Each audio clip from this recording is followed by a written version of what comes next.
Hello everyone, Namaste. I am Geetha Nair, faculty of Silver Hills CMI Public School, Calicut. Welcome children to your social science class, grade 6. I hope all of you are doing good and safe at home. Today we are going to discuss the political science chapter 25, What is Government? In this chapter, we will study about what government is and understand its meaning and significance. Learning objective. By the end of this chapter, you will be able to describe the role of government, especially at the local level. You will analyze the meaning and need of government, the functions of the government, organs of government, the levels of government in India, the types of government, democratic government, universal adult franchise, anti-apartheid struggle, and the importance of democracy. What will happen if there is no government? Imagine a busy crossing without traffic police. Do you think traffic would move smoothly? No, it won't. We need someone to be in charge to ensure that people don't descend into chaos. Now here, with the help of the police, the traffic is moving smoothly and people are able to cross the road without any confusion. Similarly, society also requires a leader and some rules and regulations to function. That is why we need a government. The absence of the government can lead to chaos, confusion, and disorder in the country. Now let us learn the concept of government. Earlier, we always had kings as leaders. Today, all over the world, we have different types of government to govern a country.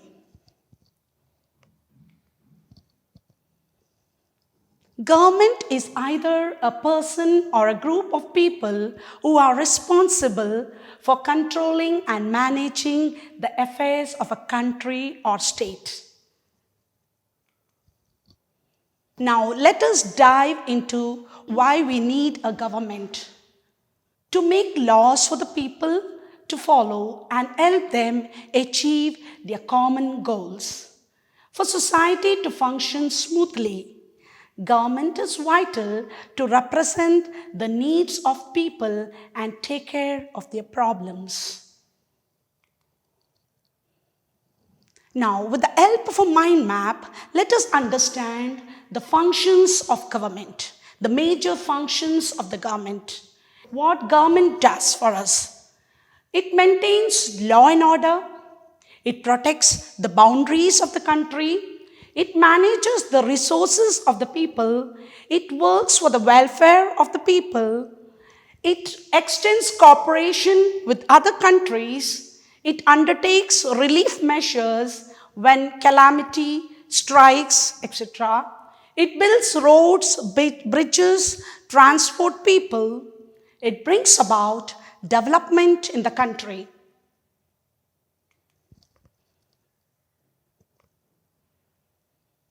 Now here you can see our Honorable Prime Minister, Mr. Narendra Modi, maintaining friendly and peaceful relationship with other countries. The development works undertaken. Here we have the relief measures during floods. The soldiers protecting the borders of the country. Now, I will transport you through the organs of the government. The government functions through three main organs: legislature, executive, judiciary. To attain their objectives, they function through these three main organs. The legislature is the law-making body. It makes laws to regulate the behavior of the people and to satisfy their general needs. The executive make sure that the laws are enforced, put into action. And the judiciary make sure that the government functions according to the law and protects those against unjust rule with the help of the court. Now here you can see the legislature, executive and the judiciary. Now let us focus on the levels of government.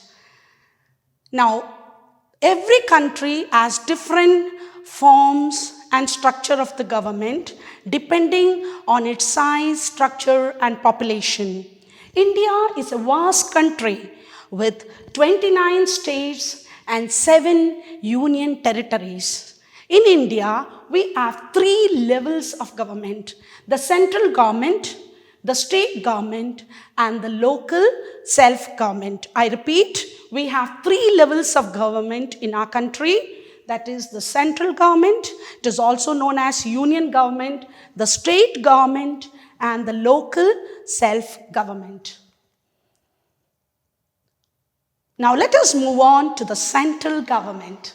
The central government is the highest level of government which functions at the national level.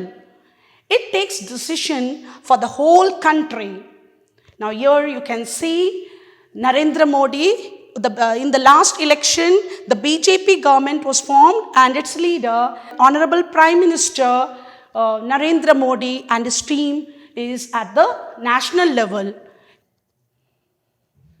Now moving on to the state government. Now the state government looks after the administration as well as law and order of that particular state. Now we have taken the example of Kerala. In Kerala, in the last election, we had the LDF government, Honorable Chief Minister Pinarayi Vijayan and his team at the state level. Now the third level of government is the local self-government. Now this is at the grassroots level. The local self-government is divided into 2, the urban and the rural. What is urban? Urban deals with towns and cities and the rural is the village level. Now here I've taken the example of the KOZHIKODE city corporation, that is the corporation of Calicut and the Kodamangalam Panchayat. Now children, as we all know that election process is going on for the local self-government and very soon we will be electing the leaders to the local self-government. Election process is going on. In some of the districts it's already over. By next week it will be completed and very shortly we will be coming to know the leaders of the local self-government. And you will be learning more about this topic in the next chapter. We have 3 types of government. 3 types of government, that is monarchy, democracy and dictatorship. The 3 types of government is monarchy, democracy and dictatorship. Now first let us talk about monarchy. Now in monarchy, a country is ruled by a king or a queen. Monarchy form of government existed in ancient times. Monarchies are hereditary, that is, after the death of a king or a queen, he or she is succeeded by his or her son or daughter. So it is hereditary. Monarchy still exists in certain countries. Children, can you tell me 5 countries which still have monarchy type of government? Yes, the Kingdom of Saudi Arabia, Brunei, Bahrain, Sultanate of Oman and State of Qatar. Now, monarchies still exist in certain countries like the Kingdom of Saudi Arabia. Now, let us talk about democracy. Now, you know, in India, we follow democracy. So, it's very interesting to learn about democracy. Democracy is the most popular form of government. What do you mean by popular? Very famous form of government. People choose their representative to form the government. The full power lies in the hands of the people. The real power lies with the people who elect their leader. The last form of government is the dictatorship. Now, in a dictatorship, a single person or a group of people rule the country. Now, people do not have a say in the running of the government and no election. The dictator's word is law. Now, can you tell me who is this dictator? Yes, it is Adolf Hitler. Can you tell me from which country does he belong? He belongs to Germany, right? Now, let us discuss in detail about democratic government because we follow this government. India is the world's largest democracy. Democracy is a kind of government which is by the people, for the people, and of the people. In a democracy, people elect their own representatives during an election to form a government. This type of government is also known as representative democracies.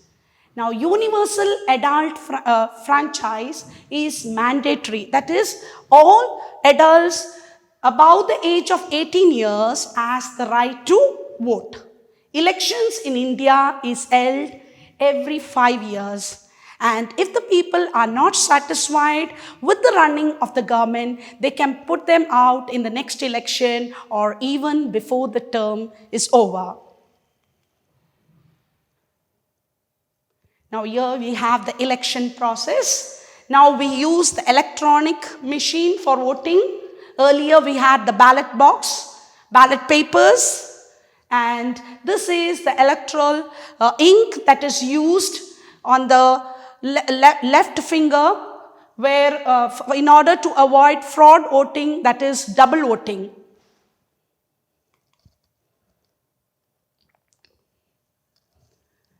Now it's time to analyze the struggle for universal adult franchise. Now that is the suffragette movement. Now suffrage means the right to vote. Now this right to vote is a given fact. Now everywhere we have the right to, but it was not the case before. Now it was the women in various parts of the countries were denied this right to vote and to contest election. It was argued that the women's role was at home and she had no role in the political sphere. They believed that if women participated in politics, they would neglect their roles as mothers and wives. So they denied this right. And the suffragette movement started in America in the year 1848. In different countries, this struggle started at various times. In Britain, the suffragette movement started in 1870s. The pioneer of this movement was Emmeline Pankhurst. You can see her in this picture. National Union of Women's Suffrage Society, that is NUWSS, was formed in United Kingdom in the year 1897. In 1918, women over 30 years who possessed property and educational qualification were given the right to vote. As a result, women in various parts of the world got the right to vote. Now, in New Zealand, 1893, Australia in the year 1902, Denmark 1915, USA 1920, Belgium 1921, Greece 1934, France 1944, Japan 1945. India granted all people, men and women above the age of 18 years, the right to vote as soon as India became independent in the year 1947. Now, at that time, the writing vote was 21 years, and in the year 1988, the voting age was reduced to 18 years. Now, it's time to discuss anti-apartheid struggle. Now, racial discrimination called apartheid was practiced in South Africa by the white minority government. A policy of racial segregation wherein whites and blacks had to live in separate areas. You can see the anti-apartheid movement. There were separate schools, coaches, and markets for each of them. The blacks did not have the right to vote. The minority government ruled ruthlessly over the blacks. The minority government consisted of only 20% of the population, and they ruthlessly ruled the 80% of the population. The struggle against the policy of apartheid was undertaken by the African National Congress and its leader, Nelson Mandela. He was imprisoned for 27 years and released only in the year 1990. 27 long years he lived in the prison. And in the 1994 election, Nelson Mandela became the first black president of South Africa. And finally, apartheid was abolished in the country. Now let's highlight the importance of democracy. Democracy, which is people's government, is considered to be the most suitable form of government. All people have a right to say in how they wish to be governed and who their leader ought to be. It was the dream of every freedom fighter to give India this right which we enjoy today. Children, now it's time to think and reflect what we have learned today. Every country requires a government to function in an orderly and systematic way. The basic function of the government is to provide safety and security to its citizens. The three organs of the government include legislature, executive, and judiciary. The three levels of government in India, the union or the central government, state and the local self-government, which is urban and rural. The three different types of government, monarchy, democracy, and dictatorship. The suffragette movement and the anti-apartheid struggle aimed at getting the right to vote to all the people. Democracy is the most suitable form of government as it is the people's government. I hope all of you have understood the role of government and democracy. I wish each one of you blossom into a good citizen. Thank you for your attention. Take care and stay safe.